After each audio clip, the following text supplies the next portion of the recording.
প্রিয় দর্শক, শুভেচ্ছা জানাচ্ছি। আমি জহিরুল ইসলাম। বিসিবির যে নির্বাচন, সেই নির্বাচনে তামিম ইকবালের প্রার্থিতা প্রত্যাহার। তামিম ইকবাল চেয়েছিলেন যে বিসিবির সভাপতি হওয়ার জন্য তিনি যে প্রার্থিতা অংশগ্রহণ করতে চেয়েছিলেন সেটি আবার তিনি প্রত্যাহার করেছেন।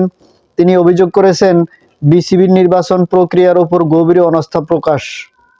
প্রতিবাদ হিসেবে হেভিওয়েটদের সম্মিলিতভাবে সরে যাওয়া, বোর্ডের স্বচ্ছতা, ন্যায় নীতি ও গণতন্ত্রের অভাবের ইঙ্গিত, ক্রিকেট প্রশাসনের ভেতরে থাকা ক্ষমতাকেন্দ্রিক ও প্রভাবশালী গোষ্ঠীর আধিপত্য প্রশ্নবিদ্ধ করা।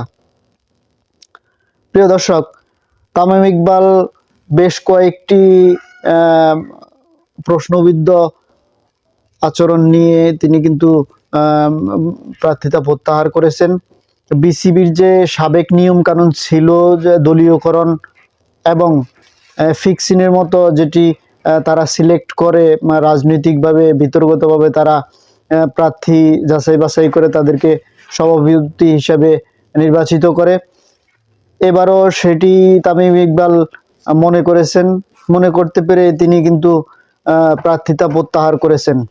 অন্যদিকে বাংলাদেশের আরেকজন জনপ্রিয় ক্রিকেটার ছিলেন একসময় সাকিব আল হাসান।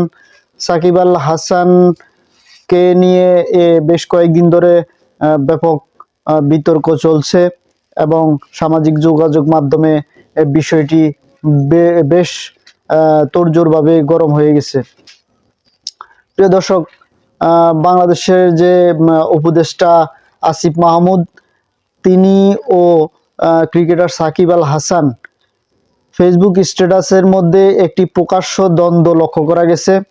সেই দ্বন্দ্বে মূলত সাকিব আল হাসান আওয়ামী লীগের সময় তিনি কিন্তু এমপি প্রার্থী হয়েছিলেন এবং তিনি এমপি পদে তিনি জয়লাভও করেছেন, কিন্তু বেশি দিন তিনি ক্ষমতায় যে উপভোগ করা সেটি তিনি হয়তো করতে পারেননি, কিন্তু তিনি যে আওয়ামী লীগের সাথে একত্রতা বোধ করে নির্বাচন করেছেন সেটিকে নিয়েই তিনি প্রশ্নবিদ্ধ হয়ে গেছেন। এখন তিনি হঠাৎ করে আওয়ামী লীগের যে সাবেক প্রধানমন্ত্রী শেখ হাসিনা তাকে নিয়ে তিনি পোস্ট করার পরিপ্রেক্ষিতে বাংলাদেশে যে আওয়ামী বিরোধী যে অভ্যুত্থান হয়েছিল সেই অভ্যুত্থানের সাথে যারা সম্পৃক্ত ছিল সে সকল লোকজনই এর প্রতিবাদ করেছে। প্রতিবাদের মূল ভাষাটা ছিল যে সাকিব একজন দেশের জনপ্রিয় খেলোয়াড় হয়ে তিনি কেন অন্যায়ের পক্ষে অবস্থান নিলেন এবং তিনি কেন অভ্যুত্থানের সময় জনসাধারণের পক্ষে অবস্থান নিলেন না।